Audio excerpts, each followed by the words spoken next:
Bonsoir, bienvenue à tous. Merci de nous retrouver pour ces aléas du direct depuis Pierre-Vive, depuis l'inauguration de ce bâtiment hors norme, ici, quartier La Paillade, un bâtiment voulu par le Conseil général de l'Hérault, par le département de l'Hérault, pour réabriter ses archives, la cité des savoirs et du sport pour tous. C'est ainsi qu'est sous-titré ce magnifique bâtiment signé Zaha Hadid, une des stars internationales. Regardez en image, on découvre cette œuvre monumentale de béton, de verre et d'acier, signée, je le disais, donc Zaha Hadid. On l'écoutera tout à l'heure, une architecte londonienne réputée au niveau international, une véritable star. Là aussi, vous verrez, elle est accueillie par les flashs des photos, par les caméras. Elle est suivie par un aéropage de journalistes internationaux. On aura tout à l'heure la réaction d'un journaliste londonien qui se régale ici à Montpellier.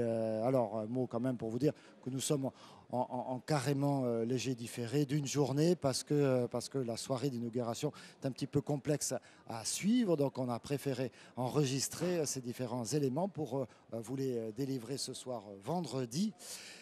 TV Sud depuis Pierre-Vive avec trois premiers invités, avec Bénédicte Pailleux qui est avec nous. Elle est au milieu. C'est une des toutes premières permanentes de Pierre-Vive.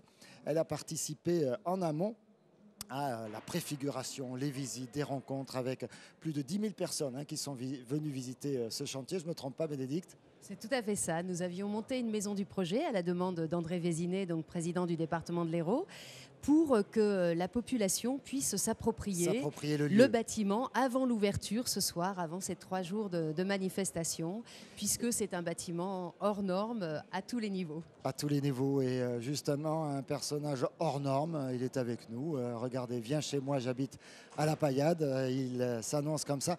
Akli Aliouat, vous animez, vous dirigez Kaina TV, c'est une web TV, c'est une société de production qui participe à l'animation du quartier. Ouais, c'est exactement une association d'éducation populaire qui met en place des projets audiovisuels auprès des habitants principalement du quartier de La Paillade, mais il nous arrive de travailler sur l'ensemble du département. Absolument, vous avez bien raison. Et puis vous avez vous aussi donc travaillé en amont ici à Pierre-Vive. Vous nous raconterez tout ça, puis vous nous expliquerez ce que vous allez faire désormais à Pierre-Vive. Et puis vous l'avez entreaperçu là, regardez, vous le connaissez bien, sous son visage de journaliste de TV Sud, Olivier Roiran. Là, il a mis son autre casquette, celle de président du club de la presse de Montpellier, Languedoc-Roussillon. Monsieur le Président, je suis honoré de vous recevoir. Bonsoir. On aura sans doute le président Vézinet également tout à l'heure. Là, on a le président Roiran. Ça va, Olivier? Très bien, Pierre-Paul.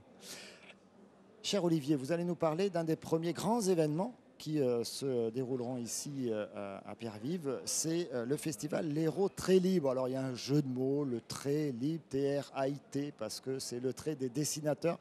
Vous allez accueillir ici des dessinateurs de presse.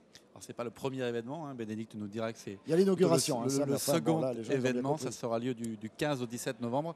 Et effectivement, on va accueillir, avec le soutien du Conseil général, mais aussi avec le soutien de Cartooning for Peace, l'association de Plantu, qui présidera aussi d'une certaine manière cette manifestation. On va accueillir une trentaine de dessinateurs de presse pour un festival international inédit, un premier numéro qui, on l'espère, sera un premier d'une longue série, avec beaucoup de choses pendant 3 jours. On en dira un petit peu plus tout à l'heure. Auparavant, je vous propose d'écouter tout simplement l'architecte, la fameuse Zaha Hadid. Je vous garantis, ce matin, dans l'auditorium, dans le magnifique auditorium de Pierre-Vive, on a eu droit à son entrée, on se serait cru au Festival de Cannes. Tout à coup, tout le monde s'est arrêté, le président Vézinet est devenu tout fébrile, la porte s'est ouverte, les photographes se sont précipités, elle est entrée. C'est comme une princesse qui rentre dans l'arène. Et puis, elle dit peu de choses finalement, mais elle dit des choses justes et intéressantes. On l'écoute, c'était ce matin lors du lancement de cette journée d'inauguration de Pierre-Vive, Zaha Hadid.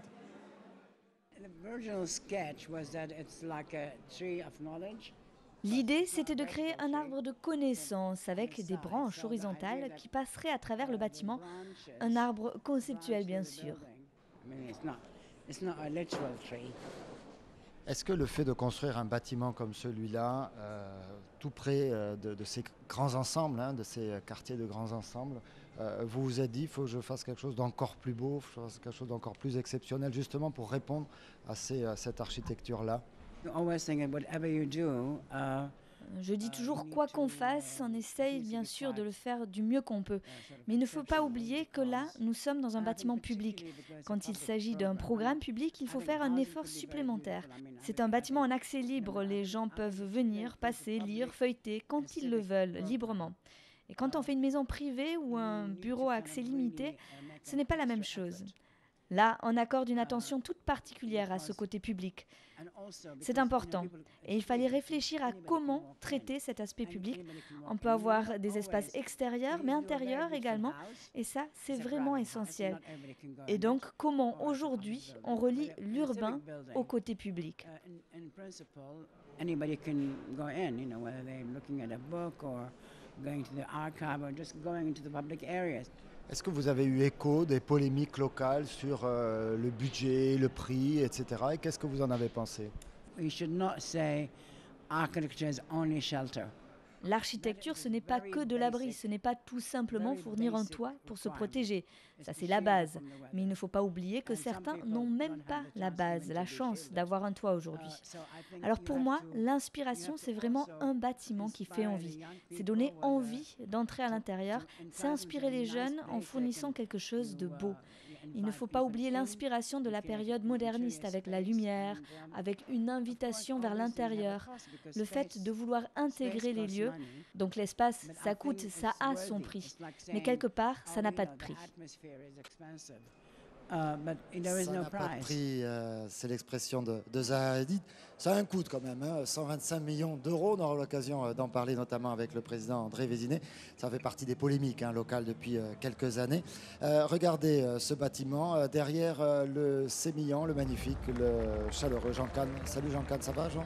Je vais très bien. À l'instant même, le ruban vient d'être coupé, pierre vive, et l'architecte vient d'être décoré de la médaille d'honneur, voilà, en ce moment même. Et regardez, un ténor se lance. Il ne va pas se lancer au milieu de pierre vive, mais regardez, c'est l'inauguration, on vient de couper le ruban. Écoutez, remarquez une très pas courte pause, mais on va prendre un petit peu de recul là, sur le plateau. On va écouter, il s'agit d'un baryton, ce n'est pas un ténor, je précise, cher Jean Kahn. Il s'agit de Nicolas Rivinc. Il est accompagné des solistes de l'Orchestre national de Montpellier. On l'écoute.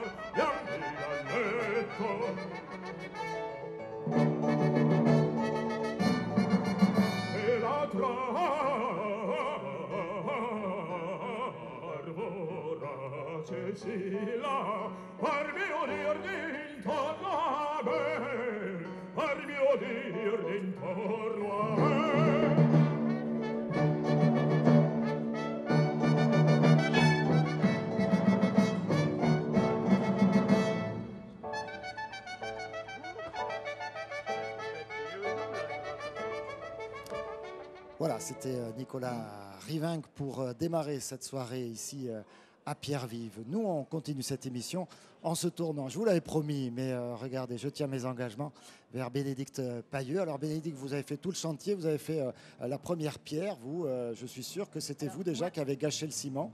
Ensuite, avec votre petite pioche, vous avez creusé toutes les fondations. Et puis après, vous avez avec la grue, regardez ça, regardez l'image. Et voilà, vous avez même nettoyé les vitres.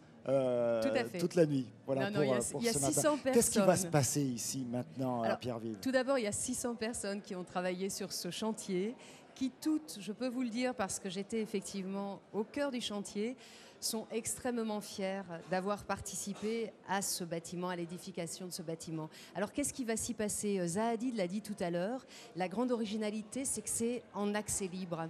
Donc c'est un bâtiment qui ouvrira du mardi au samedi soir, de 10h à 19h, et dans lequel toutes les activités proposées sont gratuites et on pourra y faire quoi? On pourra y visiter le bâtiment tous les jours à 10h30. On pourra voir des expositions. On parlait tout à l'heure de l'Hérault Très Libre qui sera la deuxième exposition. La première exposition, c'est Éloge du thé, carnet de voyage. Éloge du thé et du vin, pardon, carnet de voyage. Donc c'est une exposition sur une rencontre entre un photographe héroltais, une photographe héroltaise qui est allée en Chine photographier la culture du thé et un photographe chinois qui est allé dans l'Hérault, qui est venu ici pour photographier la viticulture, plus des archives, puisque Zahadid le disait aussi tout à l'heure, il y a les archives départementales qui ont des fonds extraordinaires et qui ont donc exhumé un fonds qui s'appelle le fonds de Jules Itier, qui a été un des premiers au 19e siècle à commercialiser, à essayer de commercialiser le vin héroltais. Elle est intarissable sur Pierre-Vive et incollable également. Combien de kilomètres de galeries pour les archives? Alors 60 kilomètres d'archives sont prévus pour être conservés ici. Toutes faites à pied, les 60 km, en courant d'ailleurs, une fois et demie à marathon. Je ne vais pas montrer mes mollets pour autant, non, vous non, ne les non, verrez je vous en pas. prie, gros plan sur les mollets de Bénédicte, s'il vous plaît, la régie.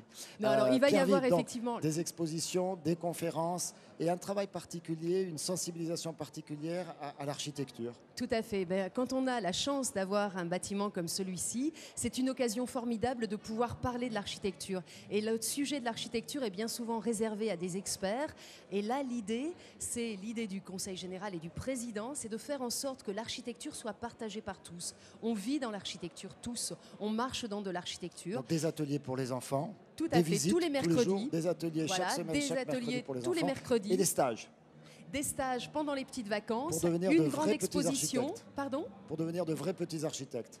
Pour tous pour les enfants de la Paillade. Pas forcément pour devenir des architectes, mais pour comprendre comment ça marche, avoir envie. Il y avait Chimie 2000 quand on était gamin. Il y aura Architecture 2000 maintenant, grâce à Pierre. Ça s'appelle Archi In Situ. C'est ouvert tous les mercredis après-midi. Bénédicte Pailleux, sous vos applaudissements. Allez, je vais donner la parole à Ali Aliouat. Vous voyez, vous me faites tout perdre là. Akli, Kaina TV, en gros, vous avez tout filmé, hein, depuis le début, hein, pareil, depuis la première pierre jusqu'à... Non, je ne vous ai pas vu là sur le discours d'André Vézinet tout à l'heure. On est là depuis, ça fait 10 ans que ça mûrit dans la tête de M. Vézinet et dans la tête de pas mal de personnes du département. Nous, ça fait quelques années qu'on a commencé les premières fondations, on les a filmées, les premières rencontres avec les habitants de la Paillade, les associations qui sont venues à plusieurs reprises sur le chantier de Pierre-Vive, on a filmé ça. On a filmé les personnes qui ont travaillé sur ce magnifique chantier, les ouvriers qui étaient pas mal du quartier. Voilà, on a filmé pas mal de choses. Et on va continuer à filmer. On a filmé toute la journée. Demain, on a quelque chose d'intéressant qu'on va faire, c'est qu'on va suivre un pailladin qui va découvrir ses premiers pas à Pierre-Vive. Ça risque d'être sympathique en termes de retour sur l'architecture et sur le contenu de Pierre-Vive. Et puis déjà toutes les archives de Kaina TV qui vont également alimenter les archives ici départementales. Voilà, là c'est un partenariat qu'on est en train de mettre en place avec les archives départementales, oui, exactement.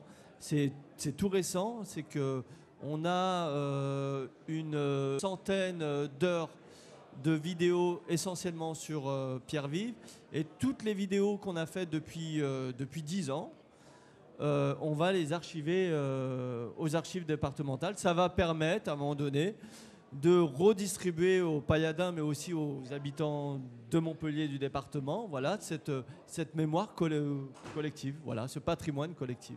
Et on en est très fiers. Partenaire ici de Pierre-Vive, l'association de la Paillade. Olivier Roiran, donc vous allez investir ce lieu, on a commencé à l'expliquer tout à l'heure. Ce sera mi-novembre. Oui, du 15 au 17 novembre, pendant 3 jours. Donc jeudi, vendredi, samedi. Exactement. Mais l'exposition dure plus longtemps. Hein. L'exposition Hérault Très Libre commence le 15 novembre et se poursuivra jusqu'au 31 janvier 2013. Cartoonist for Peace. Cartooning for Peace, c'est l'association dirigée par Plantu qui est à l'initiative avec le Club de la Presse, avec le département de l'Hérault de cette première édition d'Hérault Très Libre. C'est sous leur impulsion qu'on est parti dans cette aventure-là.